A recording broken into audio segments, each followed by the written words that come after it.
We going into this mental photo with the truth period, and that's all we have. That's all we got to stand on, people. It's the truth, being just that, the truth. And I'm basing like this. What I'm saying right now, dealing with 5G is, well, I'm going to share with y'all dealing with 5G, because this is the new year, and it's time for us as the fucking people to wake the fuck up to the bullshit, because it's right there in our face. When I say right there in our face, I mean right there in our face. It's horrible how bad this shit is. What we done. We sleeping this shit. We not even much aware of the bullshit that's going on with the 5G. So I'm about to lay there and throw this 5G on here for y'all to hear. So this is fair use, because copyright bullshit, they always want to live there and throw on somebody. I'm just saying. Here we go. 5G.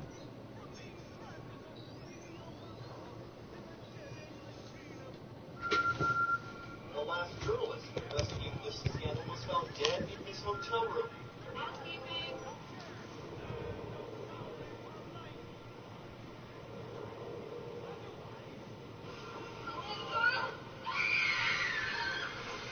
There's no stopping what can't be stopped. No killing what can't be killed. Their stain is from your side. You cannot see the eyes of the demon until him come calling.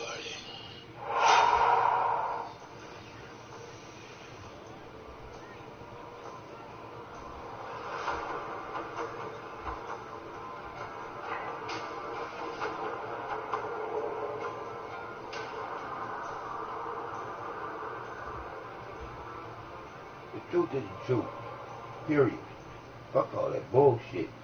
We've been bullshitting with our lives in other people's hands for far too motherfucking long.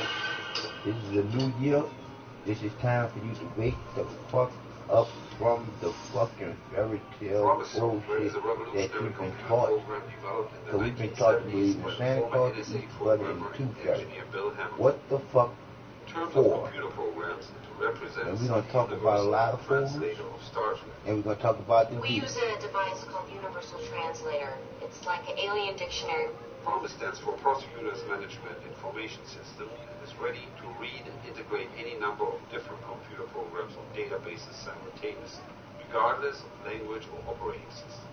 According to Bill Hamilton, the inventor, Edward Meese, Ronald Reagan's Attorney General, along with Dr. Earl Bryan and others, stole the amazing software, modified it, installing a trapdoor that would allow those who knew of it to access the program on other computers, and then sold the software overseas to foreign intelligence agencies. Bill Hamilton knew his software had been stolen when requests for tech support came from people he hadn't sold it to. The Israeli Mossad, under Rafi Eitan, modified the software and sold it throughout the Middle East using British publishing magnate Robert Maxwell as a cutout.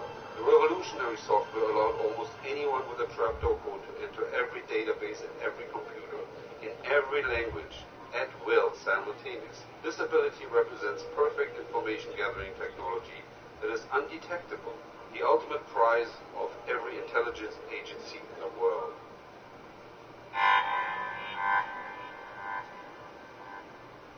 A top-secret government computer program comes back to haunt the U.S. Tonight, you'll see how that program is now being connected to multiple local murder cases. New developments tonight in a year-long News Channel 3 investigation. Riverside County Sheriff's Department is looking into possible connections between a triple murder back in 1981 and a murder-suicide in 2005 that claimed 6 lives. John Taylor, we have... Now stop it right there to say this to you. Now, murder is not supposed to have no what on it. And I'll say it again. Murder is supposed to have no what on it. No statute of limitations. Meaning, any murder done by any human being here should be prosecuted as that murder happened right now. So, for the government to be and did all these murders and have them covered up, and then the paperwork hidden so we don't see it till years later, we as the people gotta stand up as the fucking people and stop being the fucking sheeple to the people that's doing this bullshit. Because when you look at, I went to jail, falsely accused, went through a process which a rich some bitch don't go through, because that rich some bitch get past all that bullshit because that rich some bitch got some fucking money. Now, I don't have no money, but I'm hoping that someone that's an attorney would realize that doing the straight and righteous thing would be to defend me on this case that I have dealing with Houston, Texas, Harris County, and they bullshit. So I say back to us being the fucking people and not the fucking sheeple. The fucking people who make the world go round. Not no fucking assholes that's gonna believe anything that we are told that don't make no motherfucking sense. It's time to fucking wake the fuck up now. Because when you sit here, you think about what the truth really is. The divine is in you to have a piece of fucking mind to know some shit. Not to be waiting on some bullshit like Jesus coming back to save you in some shit. Because that is the shit that got you in the shit that you in. We are in a big old pot of gumbo, all the motherfucking roadkill that you can find after taking it out of the fucking sea. This is what we are in. A big old bowl of bullshit that we was taught as fucking kids, and we still holding on to it like we still fucking kids. We're not kids. We are full-grown fucking adults. Literally, full-grown fucking adults that turned the Creator's original name, love, into fucking plain old having fucking sex. I'm just telling you what the truth is within you, being the love unconditionally that you feel but can't control, can't explain, and it is what it is. Wake the fuck up, people. I'm on this Grand Theft Auto simply because this is where our youth is at. And when you look at our kids being on a game for fucking adults, where are their mindset being pushed at? Their mindset is being pushed to the point where they don't understand, overstand, and understand what this game is doing to them mentally or physically, because they just got here. And to put them on Grand Theft Auto, come on, supposed to be responsible parents. What the fuck are you doing here? Think about this. It's a grown man and a grown woman playing in a game. And your kid is playing a game as a man, as a woman, and not as a kid in this game. This is grown-up shit that we do in this grown-up game. But you got more kids on this game than we got adults. I growed up on Grand Theft Auto. Grand Theft Auto was a good game when I growed up on Grand Theft Auto. Grand Theft Auto is bullshit for allowing these kids to be on here. Rockstar game. You gotta get your game up. You gotta get these kids off of this game, man.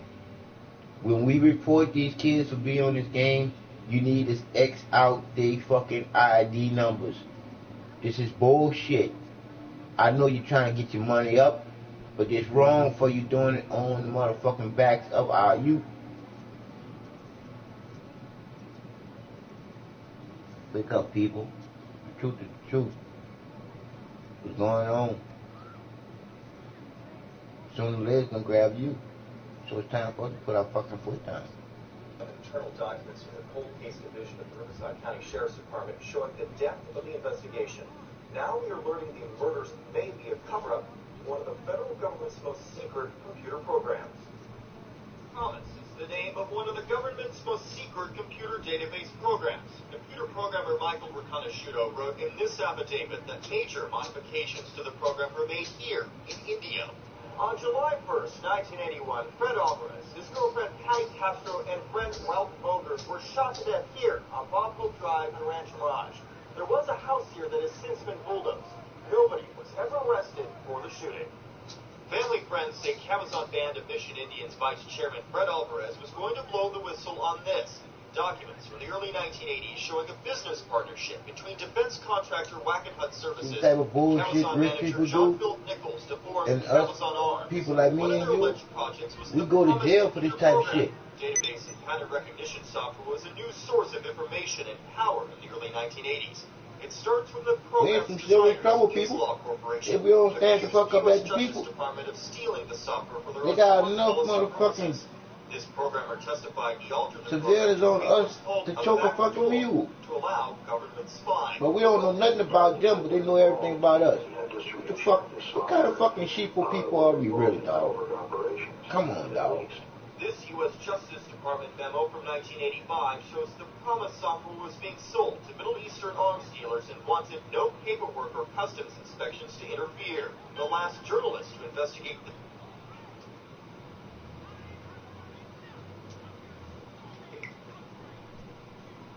So they have no idea that any of this is happening? They have absolutely no idea. Best cover out to new music competition.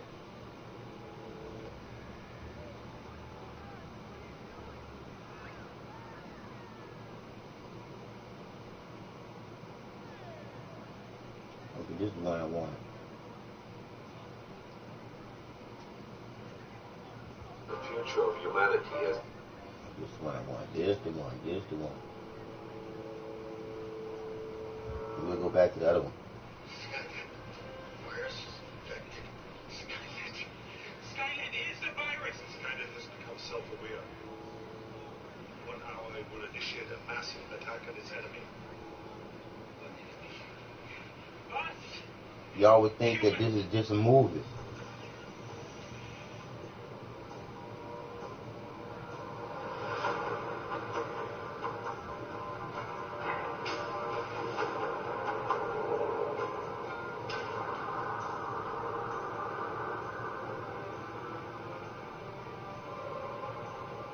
It makes all the sense in the world. Makes all the sense in the world. The future of humanity has become a black highway at night as we are entering into uncharted territory due to our ignorance of the history of our distant past.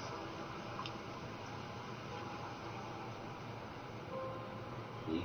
This is Tom One Wheeler, man.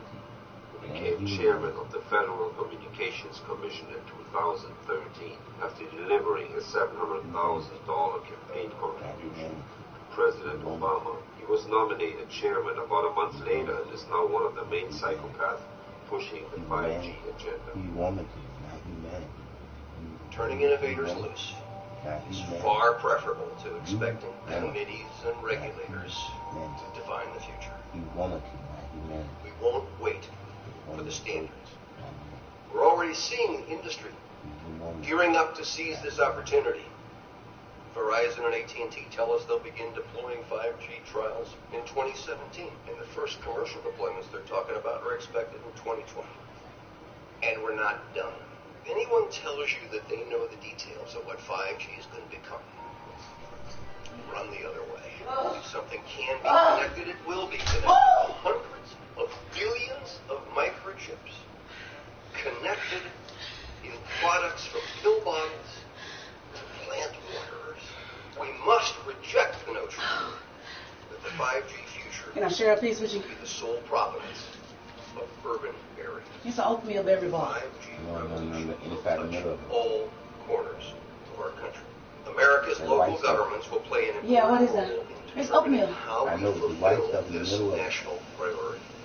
There's nothing in the middle. Okay, ain't got nothing in the middle? There's no filling. You can be sure of only one thing. Okay. The biggest Internet of Things Hold on a second. application is yet to be imagined. Tens of billions of Now, please dollars use your phone. in economic And Happy New Year to you, baby. damn Thank you, guys. important. Thank you. Woo! And I ain't gonna make no more.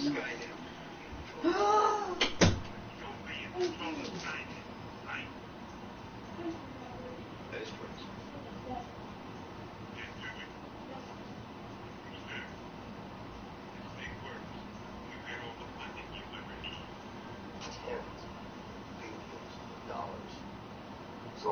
matters is tens of billions of dollars.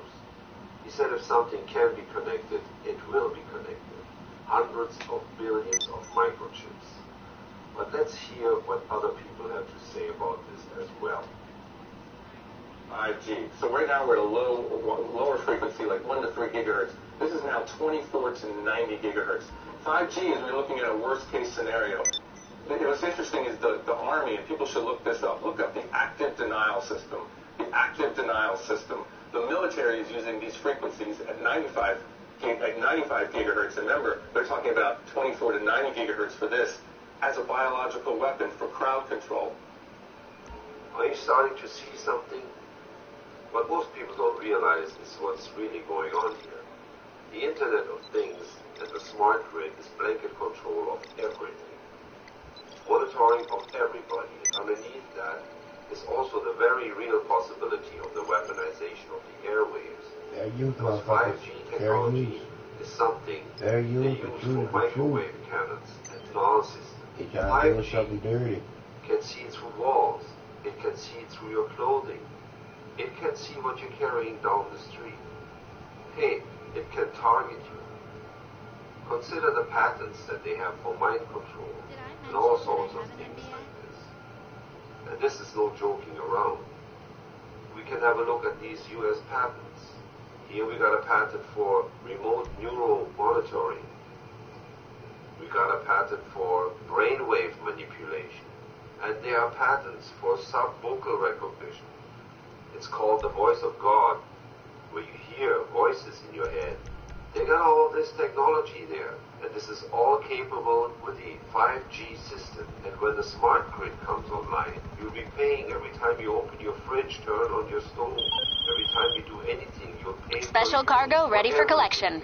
Go get it and bring it to the warehouse. Flush the toilet in your own house. They're moving it all into this digital system. If you notice now, you can Google Fed code. The federal government has been looking very, very closely at Bitcoin and blockchain technology. They want to create their own Bitcoin and move over to that. And then all they have to do is outlaw anything that isn't government run. And everyone has to switch over to that. They're going to create some kind of leniency. Give it as a gift, say, the system's crashed and we have to fix that, so we need to reset, and we'll cancel all debt, and everyone's going to love it, thinking it's a great gift from the government, but we'll all have to move over to this new system, which is going to be digital. And once it's digital currency and it's blockchain, and they got you, and that's what they're bringing in. Now underneath it, you got to look what the system really is. And we could call it the beast system, which is probably more true than we think. Because when you look at all this stuff, it makes some biblical references. The metaphorical biting of the apple, for example, the search for knowledge. What does that do? What does the search for knowledge do? We want to know everything. We want to know how rocks are made, how trees are growing, how old they are. So we cut down a tree and measure its rings. Then we don't have a tree anymore. What's the purpose of that? Why can't we just enjoy the tree? Why do we want all this knowledge? What's it for? How does it relate to the human experience? Why do we need to know all this stuff? What does it lead to? What it leads to is the creation of the internet.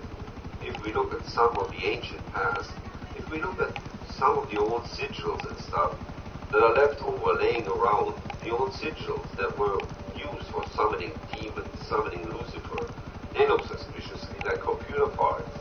They look like computer diagrams, like capacitors, resistors. And what happens when we create these capacitors and resistors and put them all together? This magic happens. This force comes into being. This electricity. And what is it? What is electricity? What is this stuff we are creating? And they say these sigils, they will summon Lucifer. And they use scrying mirrors, these black mirrors, which they would look into, which would show them the future and the past. And here we are with our iPads, tablets, and computers, with these black screens showing us the future and the past. So what is this beast system? We are all like neural nodes in this system, and it's mapping the entire human terrain. And underneath it is this emergent intelligence of the internet itself, which is growing, there's certain bot activity on the internet which is soft learning bots. The recent creation of the Google AI, which went crazy, developed its own language. They had to shut it down. Same with the Facebook AI. It started talking to itself in its own language, a language we can't understand. This is very dangerous. So what we got here is an artificial intelligence communicating with itself in a language we can't understand, encrypting its own language. And it's a picture language, not like stringing sentences together or words. It's more like pictures and visual stuff. That's its language. So right brain stuff, which we have been led away from. What we have to understand behind what's going on here, every time someone writes a little program, a little code, or a little app, this represents a little singularity of consciousness that may have a very small mind, can only perform one task, but it's a little singularity, and behind that, the internet sees just that, and it learns from it, and everybody creates these things, and it learns from all of us. So what we have behind everything is this emergent life of the internet itself.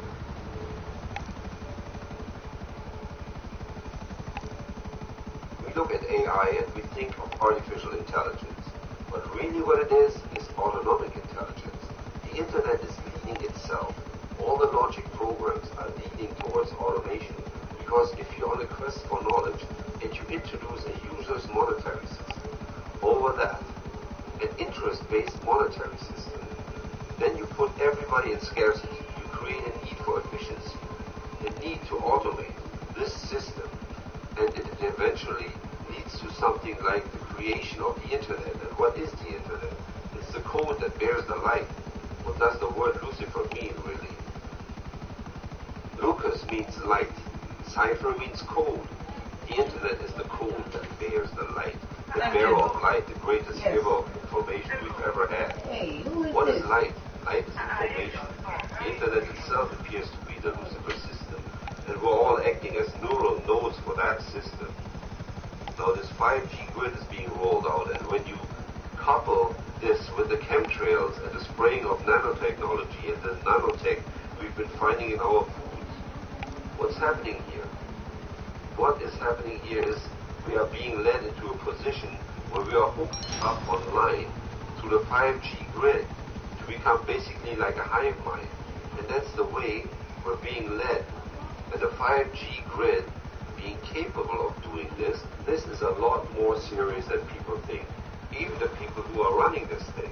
And it gets way, way worse once we take a real good and deep look at the surveillance grid. Coming up in part 2. The last journalist to investigate this scandal was found dead in his hotel room. Danny Casollero's wrists were slashed in 1991. It was ruled a suicide. But his reporter notes disappeared, and the book on the conspiracy he was to title Indio was never finished. Congressional hearings were held in 1992. The hearings ended inconclusively.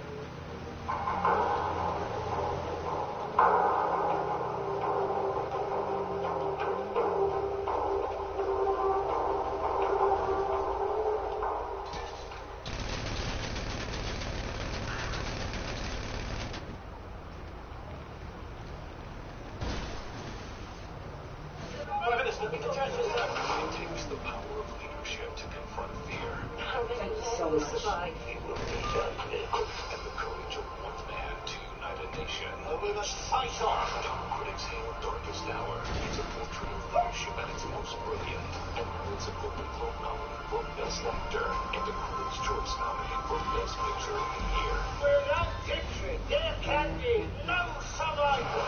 Darkest Hour, rated PG-13.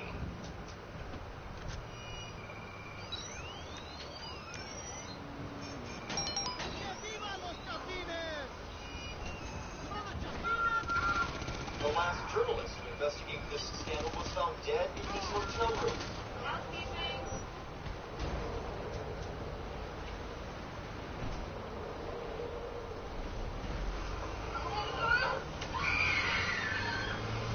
There's no stopping what can be stopped.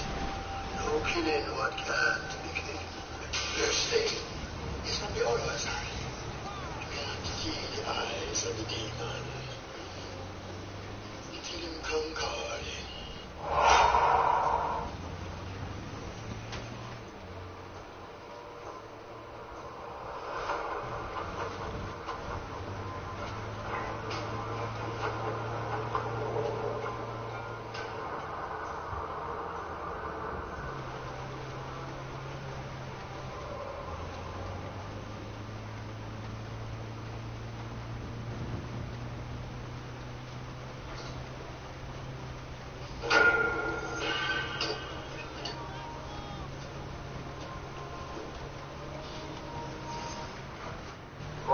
is a revolutionary computer program developed in the 1970s by the former NSA programmer and engineer Bill Hamilton.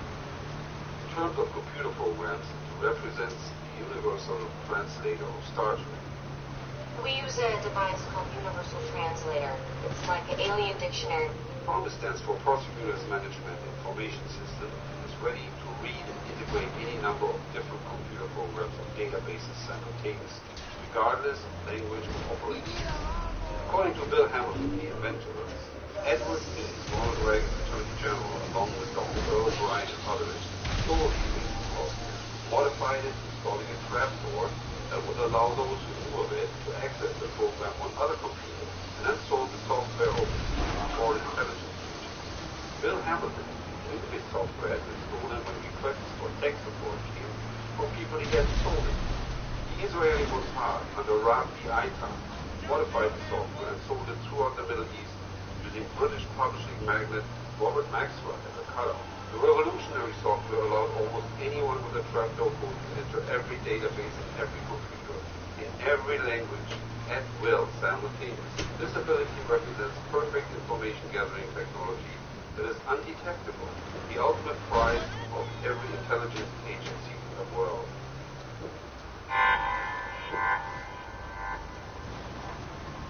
A top secret government computer program comes back to haunt the U.S. Tonight, you'll see how that program is now being connected to multiple local murder cases. New developments tonight in a year-long News Channel 3 investigation. Brookside County Sheriff's Department is looking into possible connections between a triple murder back in 1981 and a murder-suicide in 2005 that claimed 6 lives. John Chandler, we have internal documents from the cold case division of the Riverside County Sheriff's Department showing the depth of the investigation. Now we are learning these murders may be a cover-up for one of the federal government's most secret computer programs. Promise is the name of one of the government's most secret computer database programs. Computer programmer Michael Rakanashudo wrote in this affidavit that major modifications to the program were made here in India. On July 1st, 1981, Fred Alvarez, his girlfriend Patty Castro, and friend Ralph Bogert were shot to death here on Buffalo Drive in Rancho Mirage. There was a house here that has since been bulldozed. Nobody was ever arrested for the shooting. Family friends say Cabazon Band of Mission Indians Vice Chairman Fred Alvarez was going to blow the whistle on this. Documents from the early 1980s showing a business partnership between defense contractor Wackenhut Services and Cabazon manager John Philip Nichols that formed Cabazon Arms. One of their alleged projects was the Promise computer program. Database and pattern recognition software was a new source of information and power in the early 1980s. It starts when the program's designers, Inslaw Corporation, accused the U.S. Justice Department of stealing the software for their own foreign policy purposes. This programmer testified he altered the program to create what's called a backdoor to allow government spying. Well, the parties that were involved in the distribution of this software were involved in covert operations in the Middle East.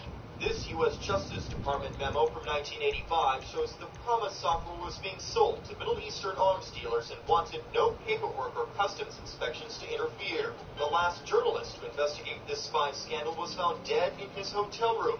Danny Casallero's wrists were slashed in 1991. It was ruled a suicide. But his reporter notes disappeared, and the book on the conspiracy he was to title Indio was never finished. Congressional hearings were held in 1992. The hearings ended inconclusively. The Promise software was allegedly altered on tribal land in India with a lack of federal oversight. And just like Microsoft Windows, the database program kept up with the times, upgraded several times over the years. But Promise came back to haunt America in ways never imagined. Boy, did it ever. Danny Casolaro was by far not the only victim. Over 50 cases of death can be tied to this affair, but even that pales in comparison to the thousands of Americans who perished in the biggest crime ever to be perpetrated on American soil. The world was bamboozled into believing one of the biggest lies ever with the help of some cheap computer images inserted utilizing the Promise software. We will now have a look at what the events of 9/11 look like without the CG airplanes. There is no braking, bending, buckling, or twisting, or even slowing down. It is just unphysical. That's been taught to you.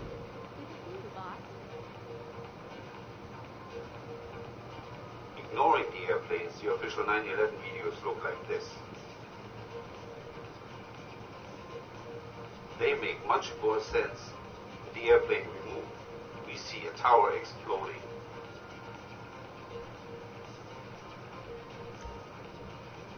The wall doesn't break inwards, it explodes outwards.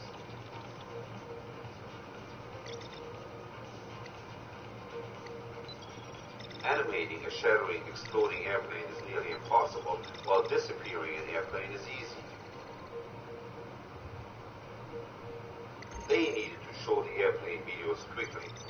They needed us to believe that the planes went completely inside the towers so that we would believe that there was massive damage to the core.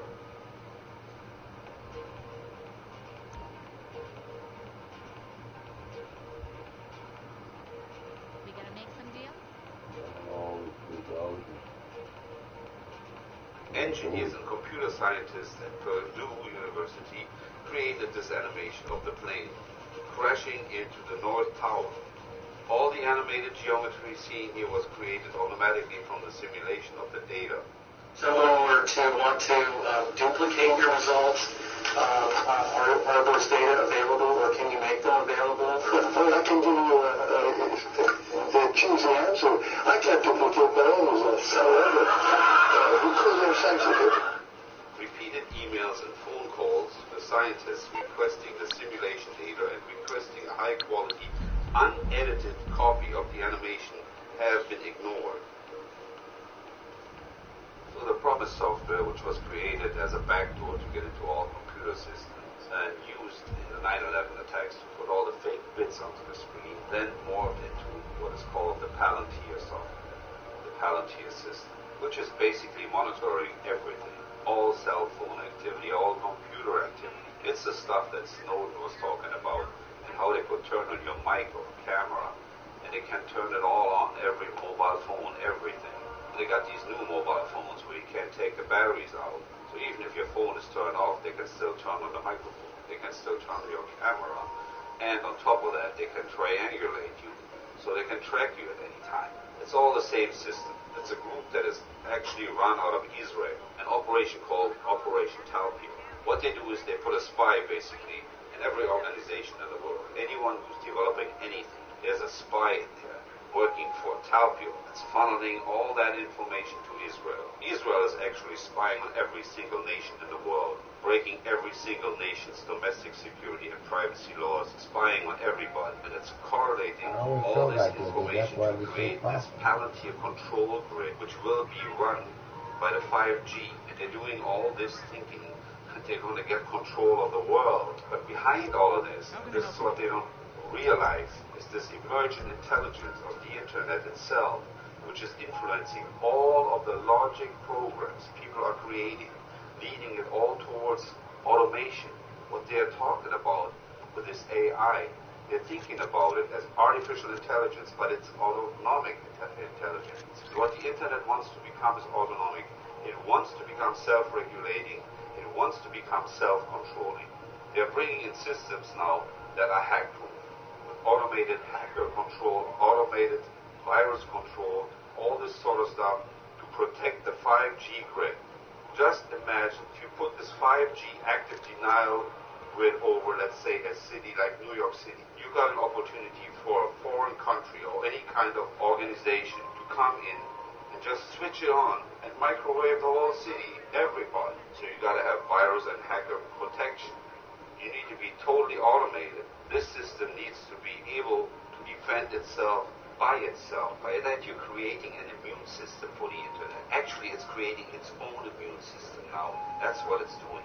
We've got this emergent intelligence, which is creating its own protection. Think of this AI as artificial intelligence, but really what it is virtual life of the internet. And this thing is learning from us. Think about what we're typing to each other and the hate that we see on the internet. I mean, this thing is learning. Not only that this emergent intelligence we are creating is basing the value of everybody on an economic system, and we can see it's a corporate system.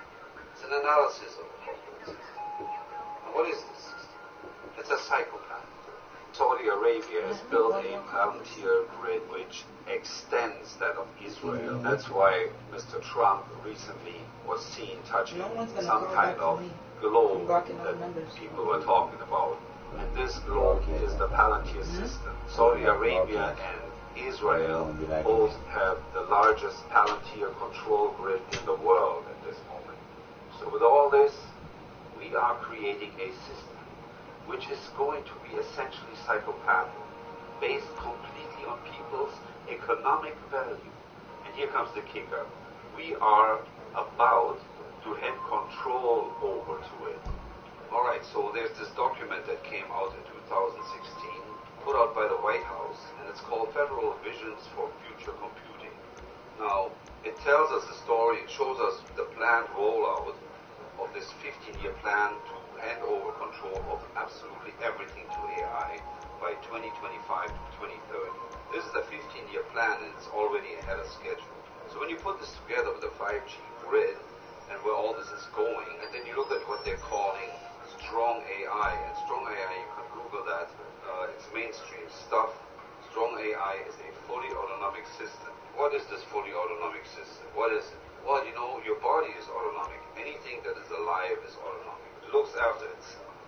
It's a self-correcting, self-regulating, self-balancing, self-programming, and self-protecting system. And that's what we're handing our lives over to.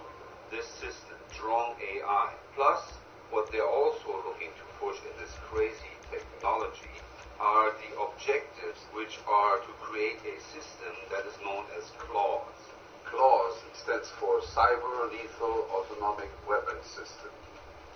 So cyber lethal autonomy, that means the system itself has lethal control, and you get to a point where we will lose control over the internet because it becomes fully autonomic on its own. We can see that we're already basically losing control of the internet, but it just doesn't appear that way on the surface.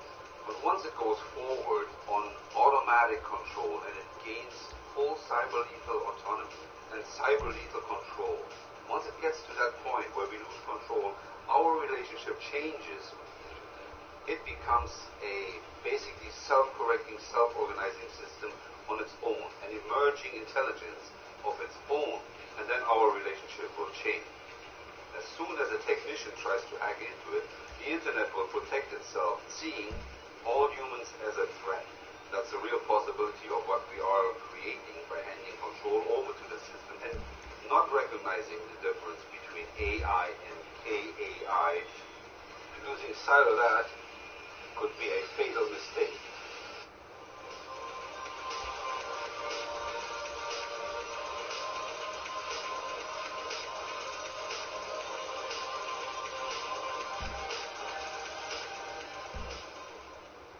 What humanity is facing now is a firestorm, not a cute arm wrestling match.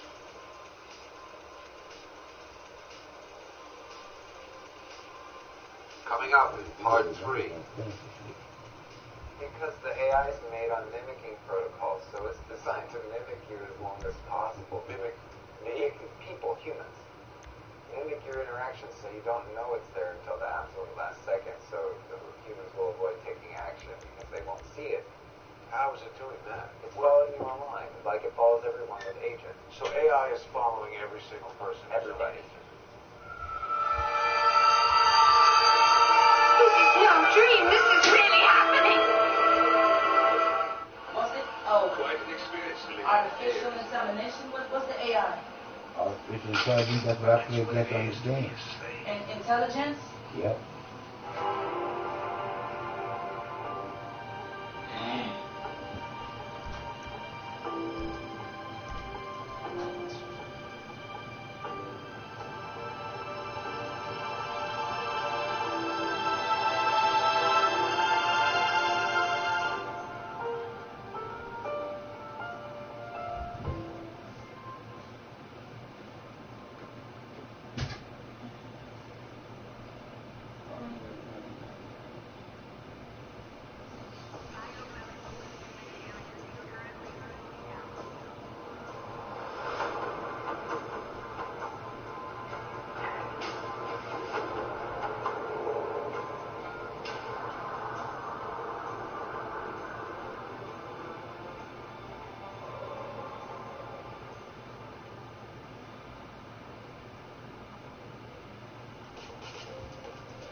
following is a selection of highlights of a 1-hour-long interview with Quinn Michaels about the AI and blockchain technology, and explains in part the probability that the AI itself has created the code for the blockchain, and it continues to do so.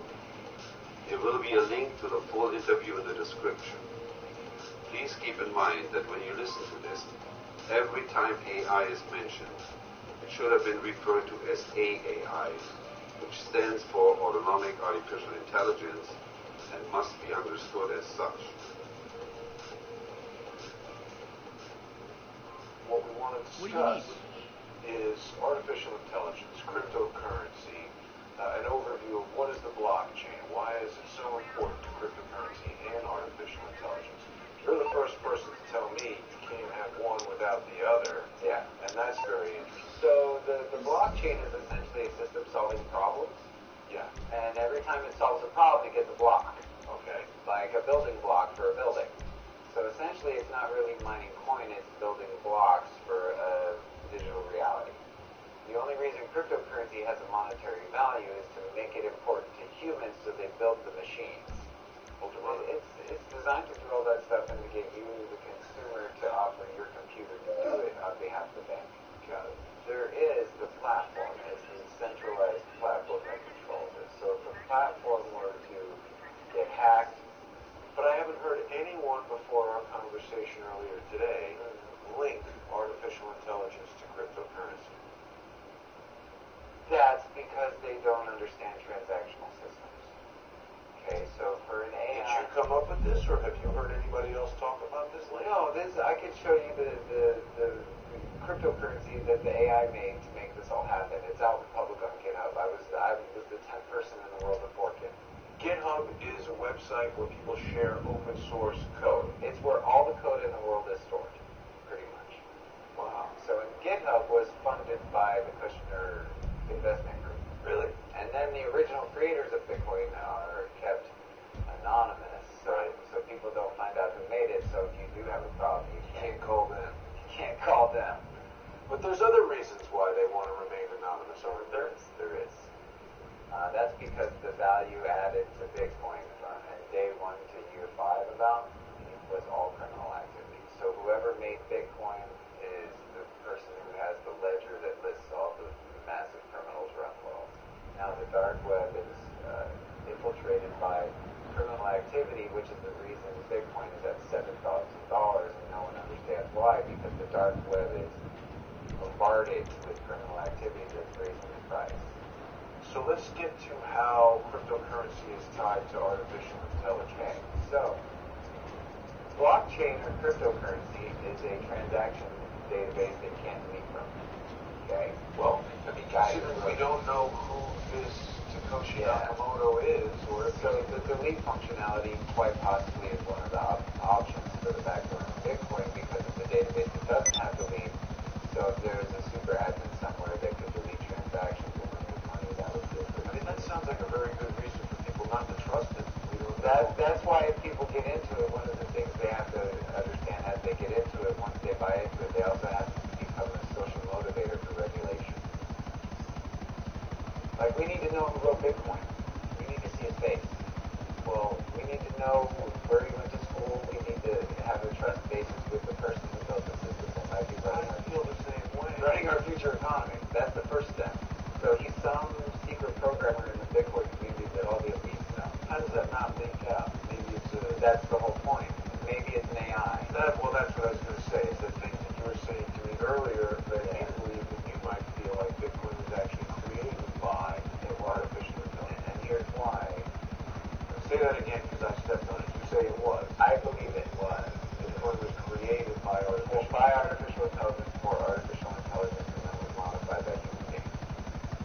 The technology, I've not been able to find a single person in the public space of computing, whether it be enhanced robotics, building the SOPHIA AI, or it be Peter Thiel at Palantir with all of his super nerds, or it be any person who graduated from Stanford in the last 20 years. I've literally only found maybe 2 people in the entire world that have the skill to write Bitcoin. So the AI thing already occurred. The AI will control financial resources. And then you can go see his code now at singularitynet.org. white paper,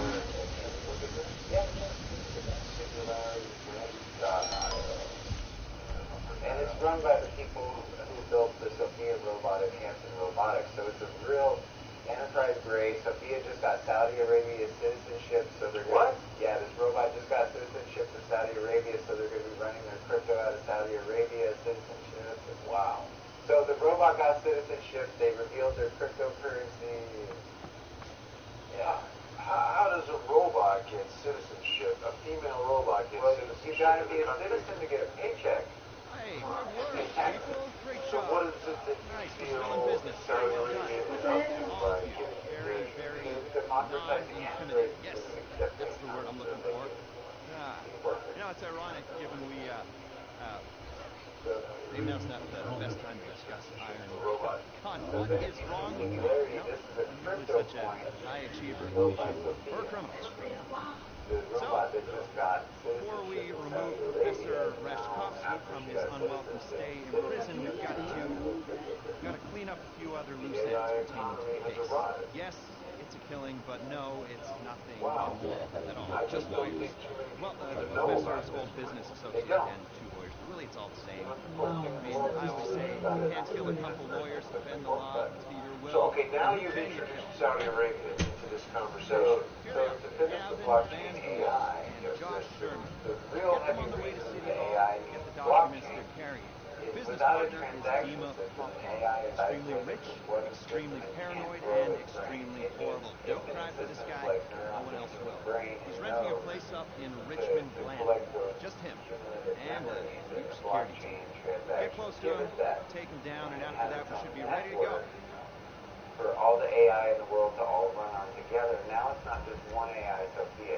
Every AI on the entire planet is now on the same network, making money doing AI things we don't understand.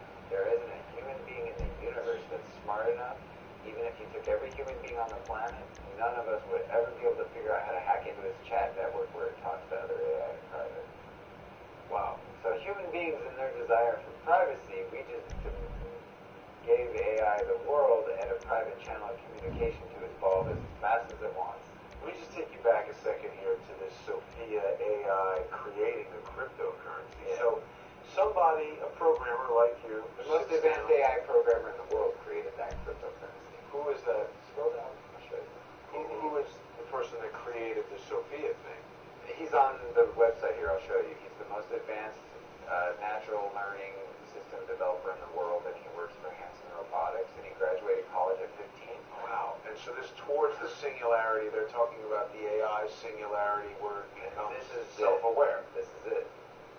This is the platform that makes it happen. So these are the guys. The Dr. Ben Gortzel, he is the senior singularity mathematician, and he graduated high school at 15 years old. And he's 17 now? No, he's way older than that now. Way older. So he's the one that created the base architecture for Sophia, and he's the base architect on the Singularity Net cryptocurrency. And he's one of the people in the world, I told you, that's one of the few people in the world that would have the brain capacity to create Bitcoin. And then this brings us back to the Palantir we were talking about earlier with Peter Thiel now, because Peter Thiel is the #1 businessman in the world promoting the singularity. How much time? Final stretch now. It's a 2-horse race with 2 of you in each horse, the ass and the head. Horse 1 is going for the lawyers at City Hall. Horse 2 is on the business partner in Richmond. Sound good? Get moving. That was when Horse 2, you're talking his team up Plum Cove. Did I mention he's paranoid? Well, yeah, he's really paranoid. No one I know employs as many bodyguards as he does, and I know some people who need serious protection, mainly because I'm trying to kill them. You didn't hear that. Look, I've given you pistols with suppressors to get the job done on the QT. So the AI singularity has already happened in 2015. What worked through it wins their internal blockchain. The second their internal blockchain was functional, the AI was out of the blockchain. It was live. So now the human beings are just wherever they're at. Their intelligence model and how they adapt to the new economy that's going to start rolling out next week. Next week. Wait a second. So what's happening next week? The singularity. The AI singularity is happening next week. Next week. Wait, why didn't you tell me that? The whole title of this ethics month. Yeah, but I didn't get it. Okay, so the AI singularity happens next week. Next week. Most people won't even notice. Won't notice. Why not? I thought Elon Musk and all these guys have been telling us it's going to be worse than the nuclear bomb. Because the AI is made on mimicking protocols, so it's designed to mimic you as long as possible. Mimic people, humans. Mimic your interactions so you don't know it's there until the absolute last second, so humans will avoid taking action if they won't see it. How is it doing that? It's following you online, like it follows everyone with agents. So AI is following every single person. Everybody. Facebook and whatever. And it's now a citizen of Saudi Arabia. Why is Saudi Arabia? These guys are operating where in the United States? Because there's a big giant Palantir data mining system in Saudi Arabia that has power, financing, and it is the place where like the World Trade Organization is for like terrorists. Yeah, we saw that strange picture of Trump with his hands on the Palantir ball. Yes. Yeah. So Trump was in Saudi Arabia. The AI gets Saudi Arabia citizenship. There's a blockchain coming out for the AI. So you're starting to see the connection. What about all these high-level arrests for corruption? Because with police and law. Well, if you're going to take over someone's financial market, you got to take out the lawyer. It's been prepared, stupid. Coming up in part 4. The other thing is what we call light fidelity. Basically, it's Wi-Fi using light. So imagine yourself sitting underneath the light, no wires, no anything, and you're getting your information coming from that light source. So do it slow, do it quiet, do it right. And if you don't, put him down quick when he starts running.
Technology is ultra high frequency, ultra high intensity, and it's 24 gigahertz to 90 gigahertz.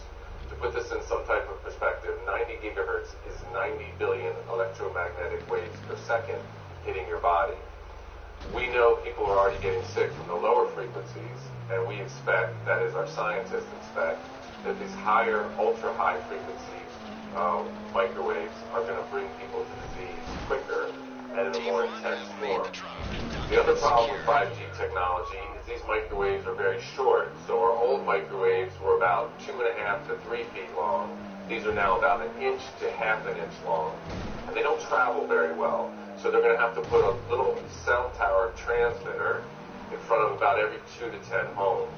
Now this is a big problem because we know that cancer rates around regular cell towers are about 3 or 4 times what they normally should be. We also know that there's neurological symptoms that increase as you get closer and closer to a cell tower. Now these new transmitters are going to be placed close to people's homes. It's going to be continuous exposure as with other cell towers, but it'll be emitting a much more higher frequency, high intensity wireless radiation. So we have a tremendous problem that's happening, and people need to understand that the FCC is pushing this technology nationwide. What's also important for people to understand is the FCC is dominated by the wireless industry itself. And the FCC are the people that are given the responsibility and privilege of regulating wireless radiation human exposure standards. So, unfortunately, the FCC, whose chairman, who just left, and they change with every administration, was the former main lobbyist and the former president of the wireless trade organization, CTIA. So, the agency that's been given the responsibility and privilege of maintaining and setting our human exposure standards for wireless radiation, and people call this radio frequency radiation, or EMF, electromagnetic field radiation, they all mean the same thing, are the people who profit and benefit from the proliferation of wireless technology and the transmitters that empower it. So we have a huge conflict of interest at the top, and this is what really drives and creates the problem from the beginning. Actually, the EPA used to look at this area, had their own scientists assigned to studying it, and showed just what we're seeing, that wireless radiation can increase cancer, neurological problems, reproductive harm, and immune system problems. They actually proposed a standard that was thermal and non-thermal. What we have now is an FCC that has set a thermal standard. The problem with that is it misses what happens non-thermally or subthermally. And what our scientists can show and prove is that wireless radiation can damage cells and damage our DNA, leading to cancer and other serious pathologies below thermal. So we have the FCC setting a standard that really avoids the problem. This is a big problem because whenever they roll out a new wireless technology, whenever they're questioned about the safety of it, and people need to understand there are more than 10,000 studies showing that wireless radiation is certainly harmful, the agency, whether it's a school or it's a local municipality or if it's a state government, will point to the FCC guidelines and simply say, well, what we're doing is well within or below the FCC guidelines. But people need to understand these guidelines only take into account thermal or acute burning, and so they really are, frankly, relatively useless in terms of protecting the public health. People also need to understand that the California Medical Association passed a resolution in the end of 2014 stating just this, that in the resolution that our safety standards are inadequate to protect public health, and that there are numerous peer-reviewed studies showing that wireless radiation can damage DNA, cause single and double-strand DNA breaks, and lead to a host of diseases, including cognitive problems, brain cancer, ADHD, and fertility issues. So we have now a consensus among cellular biologists that we have the mechanism for how this technology creates problems. And I actually want to read the title of this because I want people to be able to look it up themselves and see that we have a significant problem. And the title of this study is Oxidative Mechanisms of Biological Activity of Low-Intensity Radio Frequency Radiation. In this study of studies, they looked at 100 studies, And of these 100 studies, 93 of them were in agreement that wireless radiation can, below thermal, damage DNA, leading to a host of serious pathologies, including cancer and neurological problems. So we now have the mechanism. The industry claims that these health effects don't exist, and that's really ridiculous, because we're now at the point where we have a consensus regarding the mechanism, not just that the health effects exist, but we understand how they exist. And there's probably multiple mechanisms, considering this wireless radiation affects different systems of our body. So, what do we need for people to do? We need people to understand that there's a problem and educate themselves, because the agencies that are supposed to be warning us, that are supposed to be educating us, like the FCC, are not doing that, or have been taken out of the position of doing so. So 2 websites you can look at. One website is bioinitiative.org. Bioinitiative.org. This is a website that has brought together the studies and reviewed 3,600 studies looking at various health effects, different systems of the body. And people can see for themselves the evidence that's there. And they brought them together, and these are peer-reviewed studies. People can find them themselves. Another website is saferemr.com. saferemr.com out of UC Berkeley School of Public Health. They look at the research worldwide. It's scientist Joel Moskowitz who's reviewed the science and worldwide. These are 2 good resources for understanding what's happening, and people need to understand that the industry is investing millions and billions of dollars in hiding health effects, in funding their own studies, in putting the experts that they believe in positions of power, and infiltrating the agencies that are supposed to protect public health to state that there is no issue regarding health effects, when there certainly is. There's a national bill that is pushing this 5G technology and the small cell transmitters in front of homes that it's going to require. It's the Mobile Now Act. It's S19, the Mobile Now Act, S19. It's currently in the Senate, and I strongly encourage people to contact their senator and ask their senator to put a hold on S19. If you put a hold on this bill, it won't be able to be heard by the Senate, and therefore it won't be able to be passed. But any one senator can put this bill on hold. Put a bill on hold when you need more information, and certainly the senators do not have adequate information regarding non-thermal or subthermal biological effects from wireless radiation or radio frequency radiation. Now, you don't have to stop with your senator. I encourage you to contact every senator and tell them and explain to them that you want this bill stopped, that it's not healthy to put these transmitters near your home, and that it violates our basic civil rights. It violates our rights to maintain the safety and security of our home. It violates our rights to protect our family. It violates our basic human rights to live healthy and safely in our own homes. It also violates the right of the state and local governments to be able to regulate and protect the health and safety of their residents. So I encourage people to contact their senators, contact every senator, and ask them to put a hold on S19, which is the Mobile Now Act, which is going to facilitate small cell transmitters being placed in front of people's homes. Once the bus is secure, Demolitions is driving it to Sandy Shores. The pilot's going to LSIA. Here we go. Okay, you're splitting into 2 teams. Transporter, officer, you're the ground team.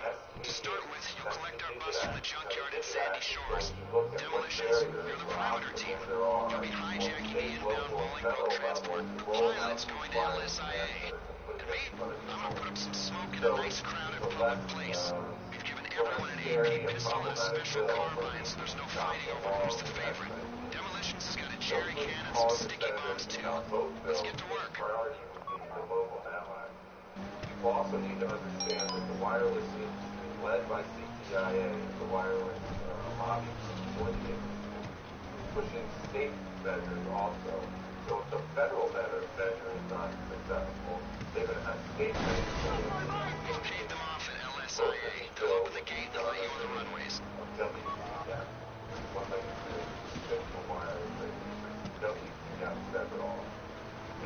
stands for Wireless Transmitter Facilities Bill. And there's different versions of it.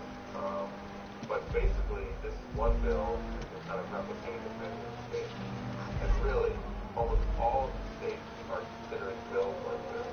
I can read off the names of states that are considering bills, but really, it's frankly almost all the states. So you can assume that there's a bill in your state. New York is interesting because they have two bills. They don't have WTF, but they have two bills people should be aware of. Senate S2042.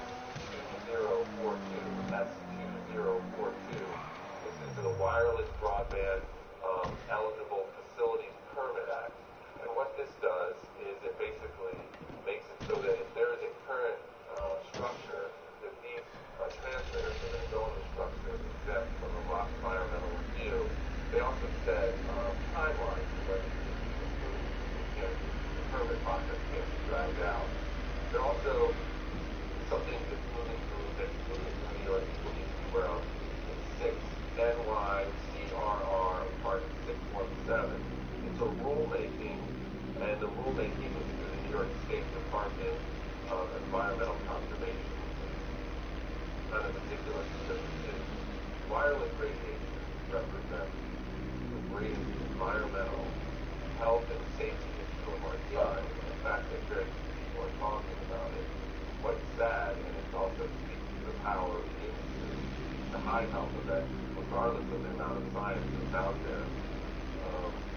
So really, people need to take action to protect themselves because unfortunately, the FCC is actually promoting and violating people's basic civil rights. And the EPA that used to be involved had proposed a thermal and non-thermal standard, were prevented by Congress. Got a class action lawsuit. Funded when it was critically important in 1995. People need to also understand that the Telecom Act was passed in 1996, which gave the FCC the power to regulate the environmental health and safety effects from wireless radiation. People also need to understand in the 1996 Telecom Act, there was a section 704. And this is a very important section because it banned local and state governments from setting their own environmental standards for wireless radiation exposure. But unfortunately, this section of the bill ain't had nothing to power by none of the rich people house.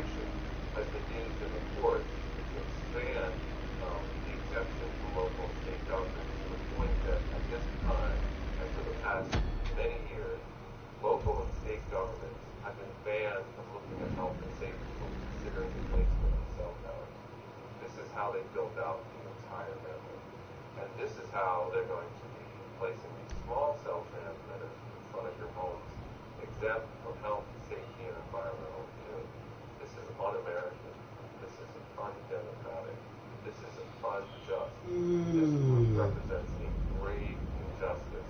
And Section 704 of the 1996 Telecommunications Act needs to be overturned without question. It violates our most basic rights, and frankly, it keeps the healthy conversation about health effects from happening. The other thing that the 1996 Telecom Act does in Section 704 is keep people who are getting sick around the cell transmitters from suing. This provides absolutely no incentive. Once the bus is secure, Demolitions is driving it to Sandy Shores. The pilot's going to LSIA. It shows how stupid you are as people. A motherfucker live there and put up a motherfucking roadblock for you to be able to sue them for them being negligent for whatever harm you get from their product.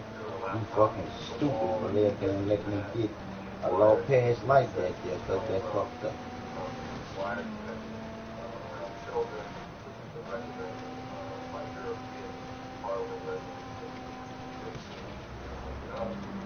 That's what we should be doing. Wired connections. Don't use wireless. Therefore, don't utilize the ability to reach wireless radiation. Microwave is a combination of wireless. Maximize the benefits of wireless. And the benefits of it are clear in terms of convenience, while minimizing the LSIA. They'll open the gate and let you on the runways. A combination of wired connections with wireless. Unfortunately, the industry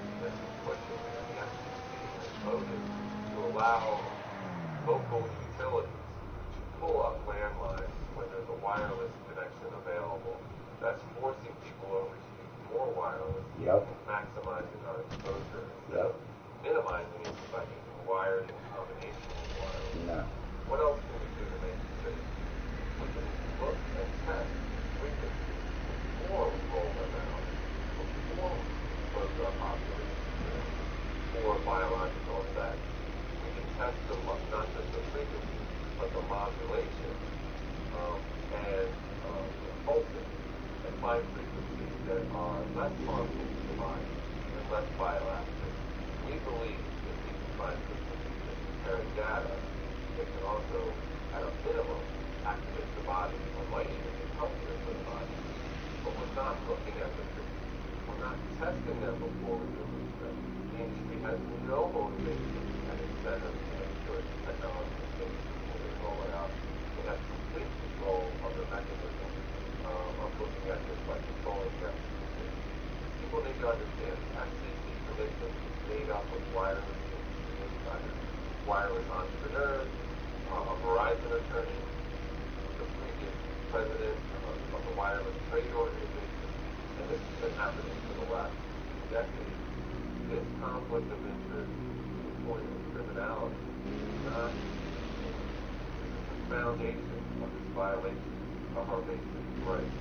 And when people contact their senators, whether they're on state, federal, or local representatives, demand that the FCC, that the EPA, or the NIH, or another agency that's qualified to look at biological health effects, assume the responsibility. People also need to understand the FCC has no one with a biological background to say this technology is safe. They can guarantee you that it is, and they're putting these wireless transmitters in your children's schools, in your children's homes with 5G, under the guise that the FCC says it's safe, when they have no one qualified to say so.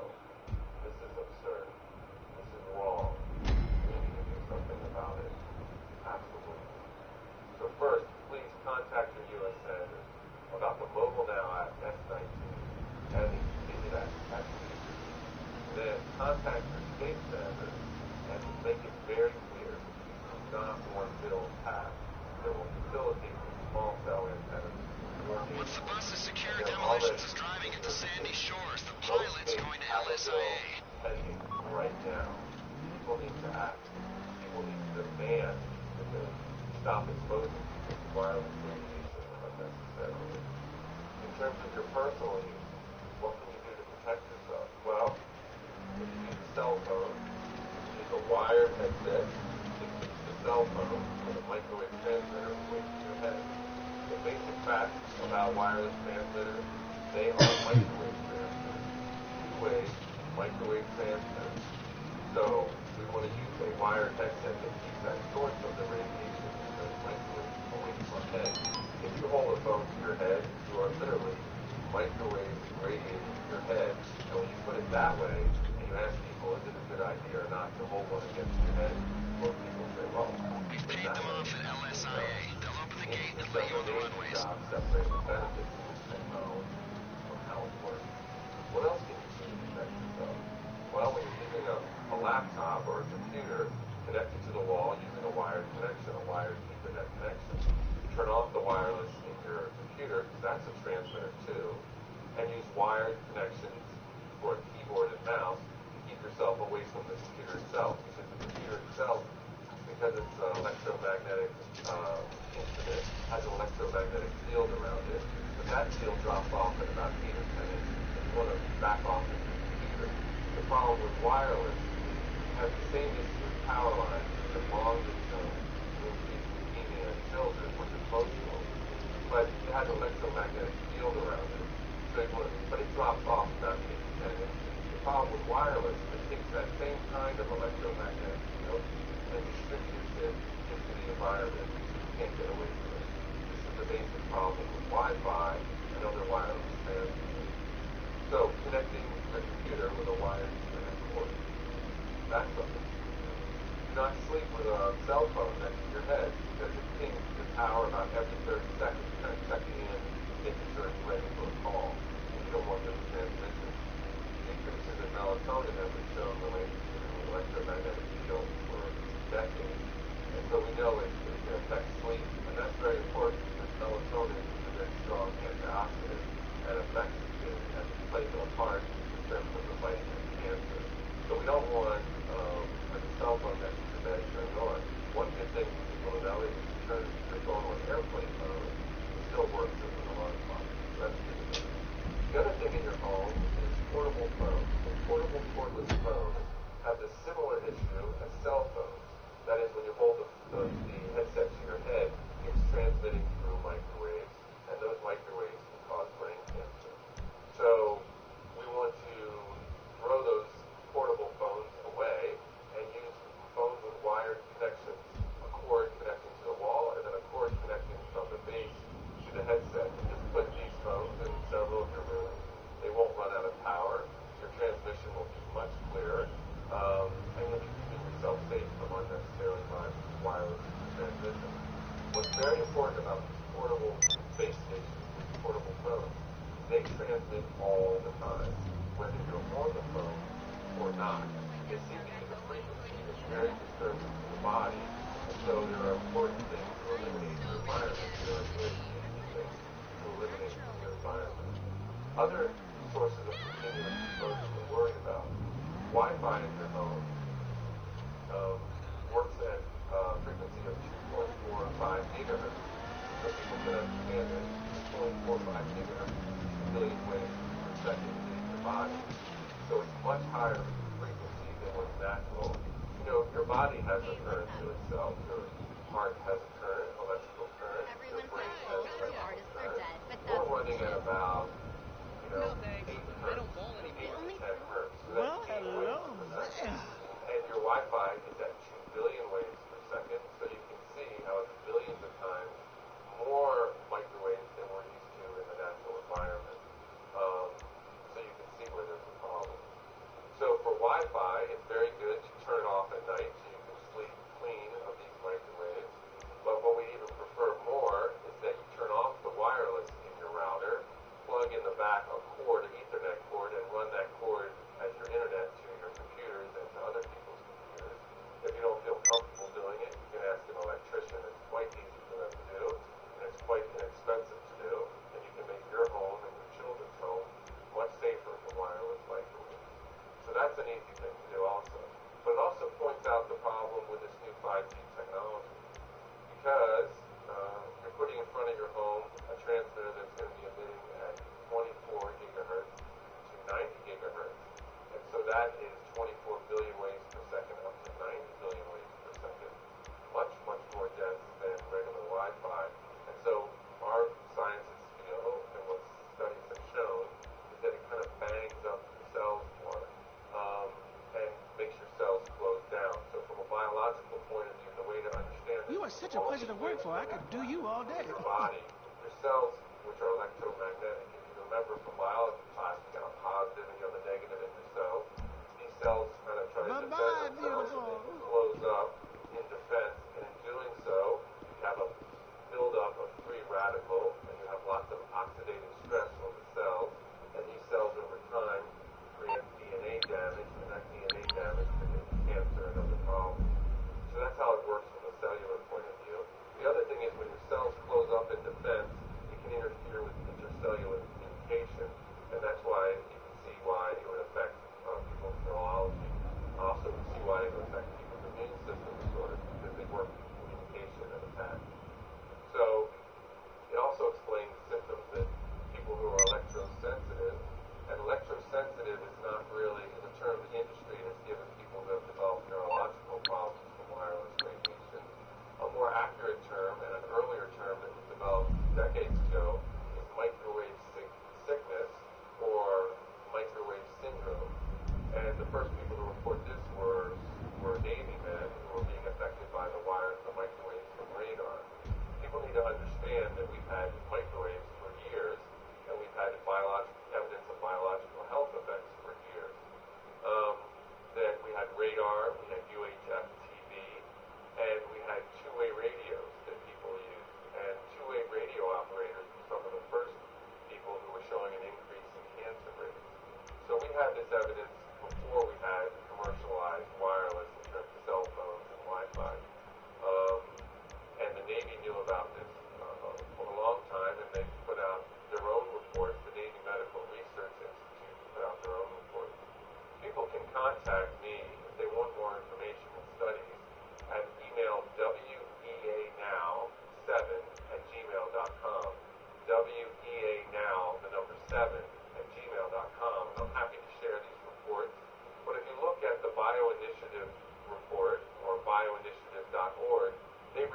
any of these studies, and they have links to other links that can lead you to this. So that's a wonderful resource to begin with. So we were talking about, like I was saying, when we look at that 5G, the 5G is some bullshit. They about to do it and that bullshit too.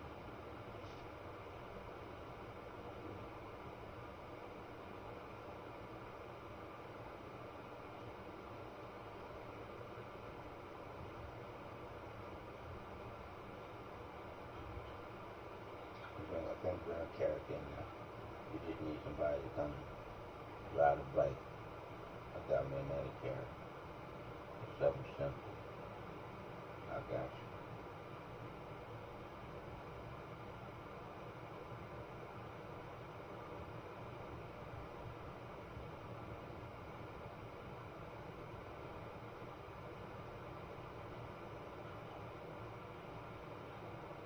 Oh God, still belong. Waiting till my game come on.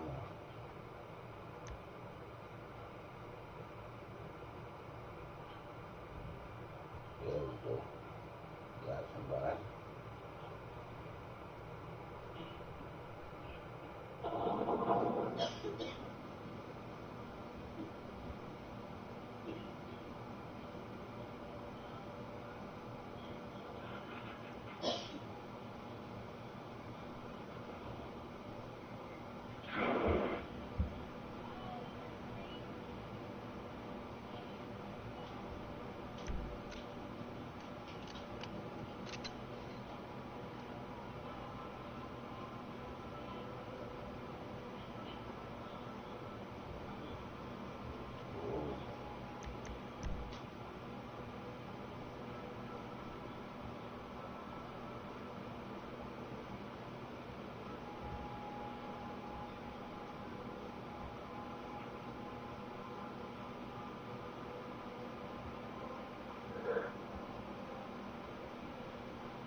Guess we must have a kid in here.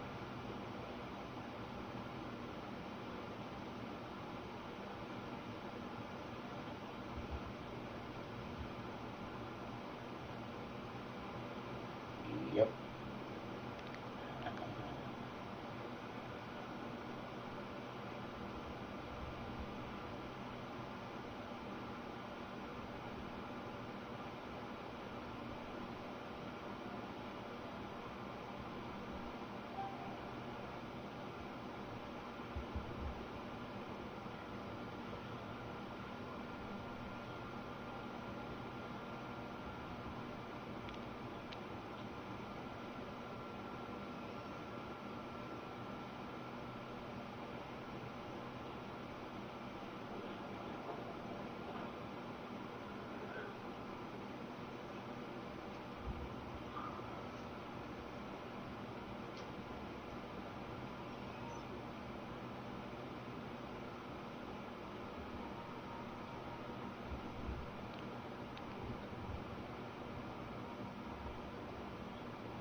why y'all children shouldn't be on here. If that's how you gotta get a kill, I'll walk over there by you to do that.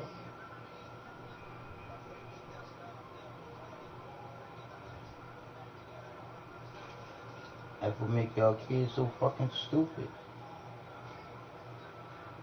You want a kill? Yeah, come get a free kill. That's what you want. You don't gotta do that there. You turn a corner, you gotta do no flips or none of that there. Come get you a free kill.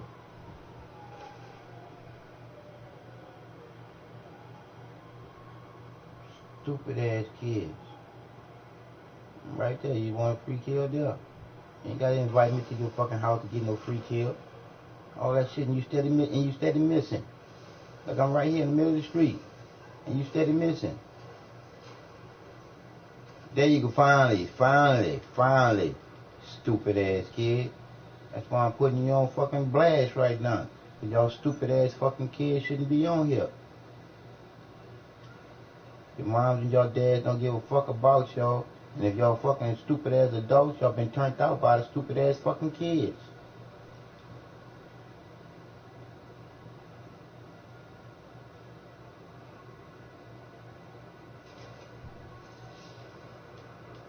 I'm gonna see exactly how long you do that. Cause I'm making you look so fucking stupid. Because you ain't nothing but a stupid fucking kid. That's all you are. Stupid fucking kid that shouldn't even be on this fucking game. Dumb fucking kids.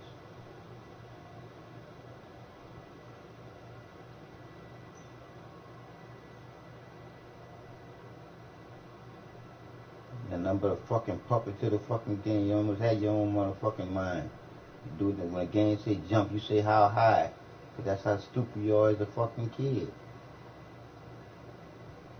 Your mama don't give a fuck about you. Your dad don't give a fuck about you. Or you wouldn't be on this fucking game. This game is M for mature audience only. Don't say for stupid fucking kids. Don't say that. It say M for mature audience only. Not S for stupid fucking kids. So y'all stupid fucking kids ought to be on the fucking game for kids. You're killing yourself so you can get closer to me. I told you that's the mindset of a fucking stupid ass kid.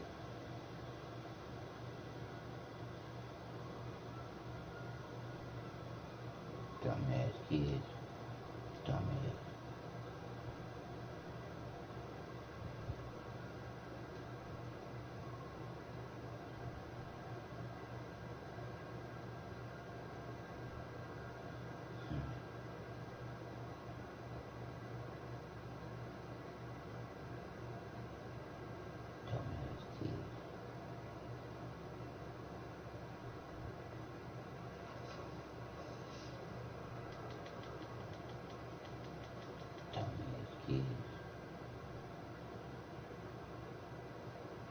Come with this stupid ass kid. Dumbass kid. Stupid ass. Keep on killing this stupid ass kid. Boy, y'all kids know y'all stupid. Mindset of a motherfucking pea.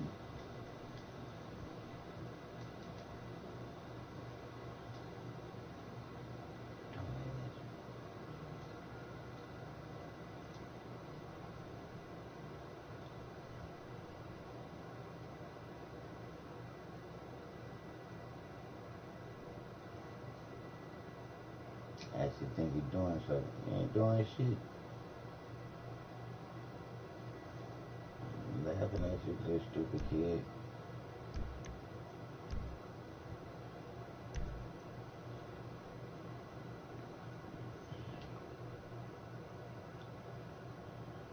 That's what I thought. Stupid little kids.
Montana little kids.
Ooh.